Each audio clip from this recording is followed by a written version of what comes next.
పెళ్లి పుస్తకం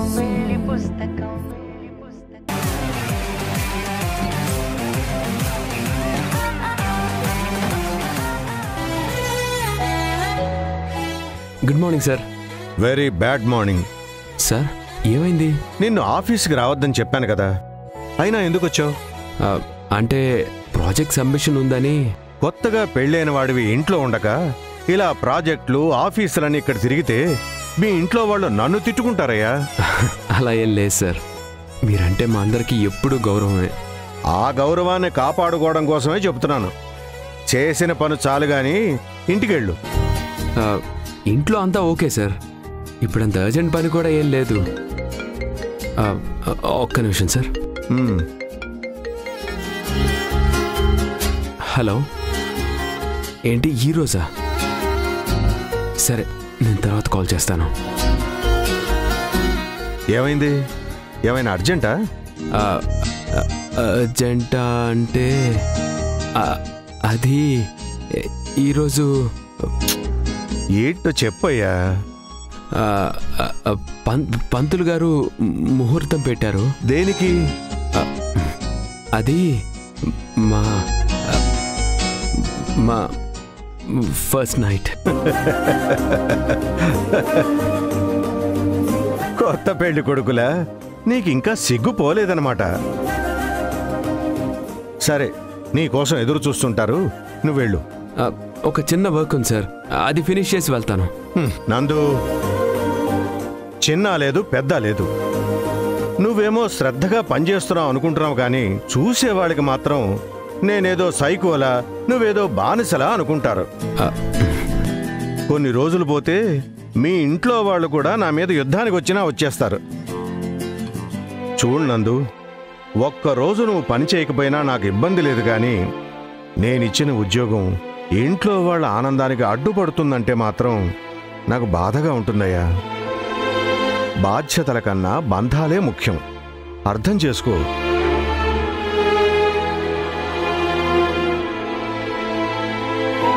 నేహా, ఒకసారి నందు గారి క్యాబిన్కి రామ్మా. Okay sir.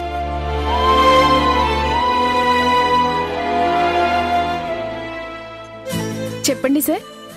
నందు అర్జెంటుగా ఇంటికి వెళ్ళాలి, ఆయన వర్క్ని వేరే టీంకి అసైన్ చేయి. సరే sir. Neha, tender clearance cross check చేయాలి. వెండర్స్తో ఫైనల్ సెటిల్మెంట్ గురించి మాట్లాడి కన్స్ట్రక్షన్ వర్కర్స్కి పాత పేమెంట్స్ లాక్ చెక్ చేసి మొత్తం క్లియర్ చేయాలి. అంతా పర్ఫెక్ట్గా ఉండేలా చూడమను. ఓకే సార్, నేను చెప్తాను. ఒక టీం చేసే పనిని నువ్వు ఒక్కడివే చేస్తున్నావు అన్నమాట. సర్లే, బయలుదేరు. Okay sir.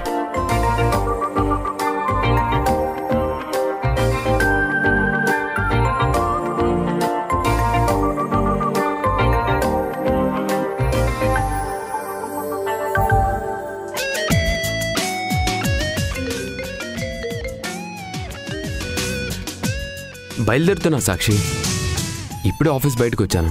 అప్పుడేనా? మీరు రావడానికి ఇంకా లేట్ అవుతుందేమో అనుకున్నాను. అంతా నీ వల్లే. నా వల్ల? నేనేం చేశాను?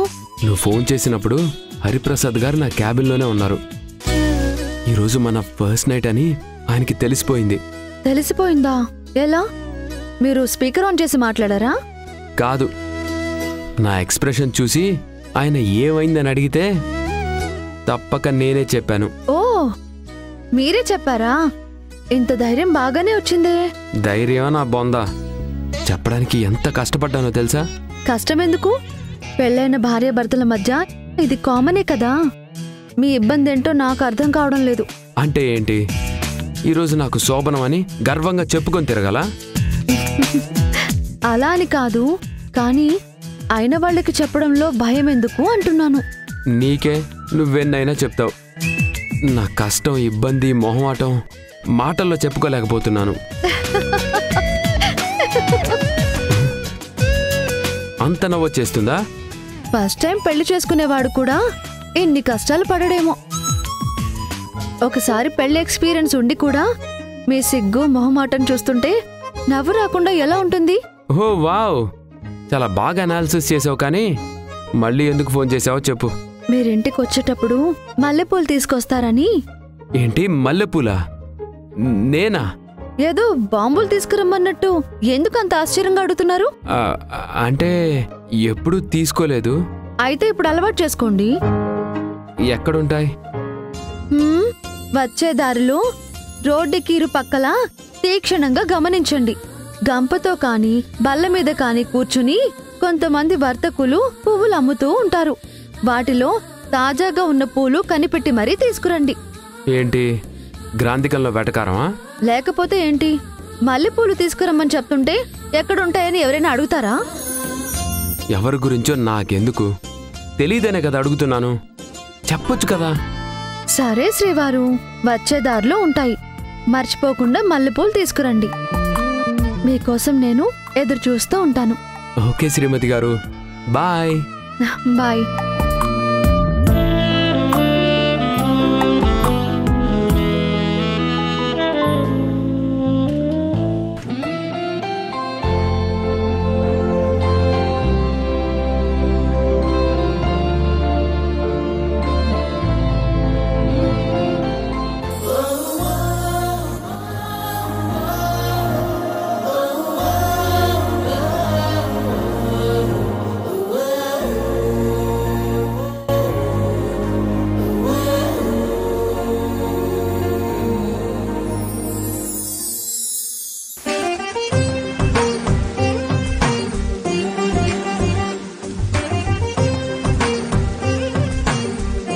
పూలు సరిపోతాయా? ఫస్ట్ టైం అని చెప్పి బాగానే తీసుకొచ్చారే. ఈ క్రెడిట్ అంతా పూలమ్మే ఆవిడదే. నా మొహం ఆటం చూసి ఇంట్లో కార్యక్రమం అర్థం చేసుకొని ఇచ్చింది. నవ్వకు సాక్షి ప్లీజ్, నా గురించి అందరికీ తెలుస్తుంది. చెప్పకూడదు అనుకుంటూనే అందరికీ చెప్పుకుంటూ వచ్చారన్నమాట. తప్పలేదు మరి, ఏం చేయను. పప్పా, ఈరోజు ఇంట్లో పూజ ఉందని తొందరగా వచ్చేసావా? పూజ? ఎవరు చెప్పారు? అదేంటి పప్ప అలా అడుగుతున్నావు? అంటే అమ్మమ్మ నాకు అబద్ధం చెప్పిందా?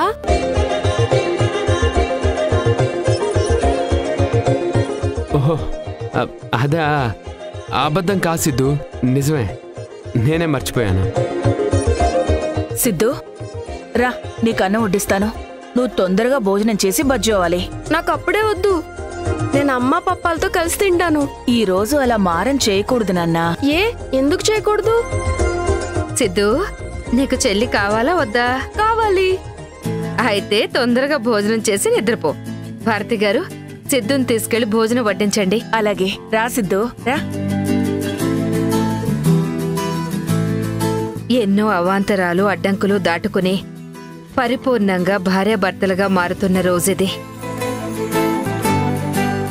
ఇద్దరూ కలిసిమెలిసి కష్ట నష్టాలు దూరం చేసుకుంటూ సంసార జీవితాన్ని సంతోషమయం చేసుకోవాలి. ముహూర్తానికి టైం అవుతుంది. బాబు, మీరు వెళ్ళి రెడీ అవ్వండి. సరే అత్తయ్య.